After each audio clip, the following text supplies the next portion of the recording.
এভাবে কবুতরের মাংস রান্না। প্রথমে তেল দিয়ে দেওয়া হলো, এরপরে দিতেছি পেঁয়াজ, এরপরে রসুন পরিমাণ মতো। পরিমাণ মতো দিতে আছি।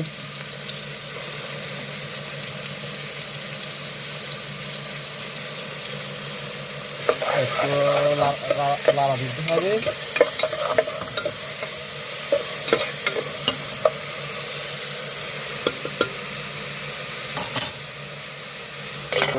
লাড়া দিতে হবে। এরপরে লাল মরিচ দিতে হবে, লাল মরিচ, গোলমরিচ, লবঙ্গ পরিমাণ মতো। এরপরে এলাচি 4টা দিতে হবে, পরিমাণ মতো এলাচ, টমেটো, কাঁচামরিচ একটু পরে। আর একটুখানি পরিমাণ মতো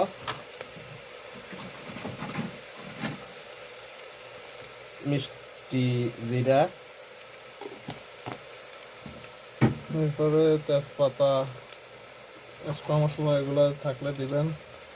চামচ দিতে হবে পরিমাণ মতো। যেভাবে খান এভাবে টমেটো দিতে হবে।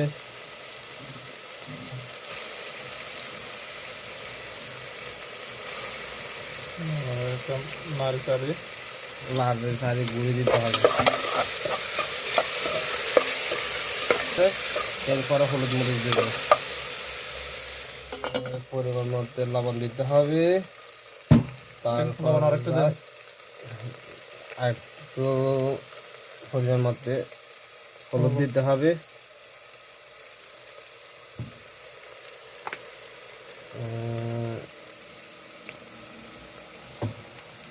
কম করে পরিমাণ মতো মরিচ দিতে হবে, লাল মরিচ। তারপরে মশাক খেল দিতে হবে, মশলা আরবিতে মশাক্কা বলে। একটু বাড়াই দিতে হবে কবুতরের মাংস। এবার মিক্স। এরপরে একটু নাড়া দিতে হবে।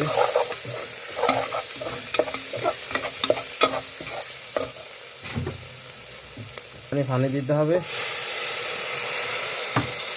নাড়া দিতে হবে।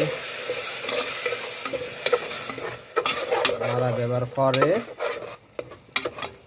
তেল একটু বাইরে হইলে এরপরে দিতে হবে মাংস। এরপরে ঢাকনা উঠাইয়া কবুতরের মাংস দিতে হবে।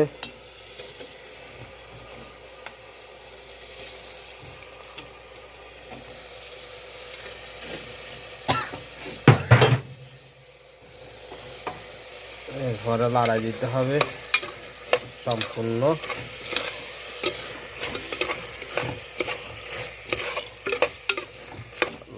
লড়াই দিবের পরে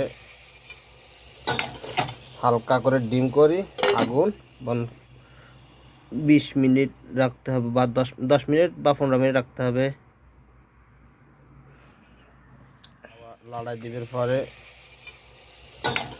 হালকা করে ডিম করি আগুন 20 মিনিট রাখতে হবে, বা 10 মিনিট বা 15 মিনিট রাখতে হবে। এখন পানি দিতেছি, বেশি না পরিমাণ মতো দিতে আছি। একটুখানি লাড়াই দিই, বাস আর পানি দেওয়া হবে না ইনশাআল্লাহ। আপনারা জল খাইলে জলের পরিমাণ মতো দিবেন, আর জল না খাইলে সমস্যা নাই, পরিমাণ মতো দিয়ে দেবেন। এই যে মাঝে মধ্যে আসে লাড়ি দিছি, মাশাআল্লাহ দেখেন কিরকম হয়েছে। কালারটা সুন্দরভাবে চলে আসছে মাখা মাখা ভাবে। এখন নামালাইতে আছি। ওকে।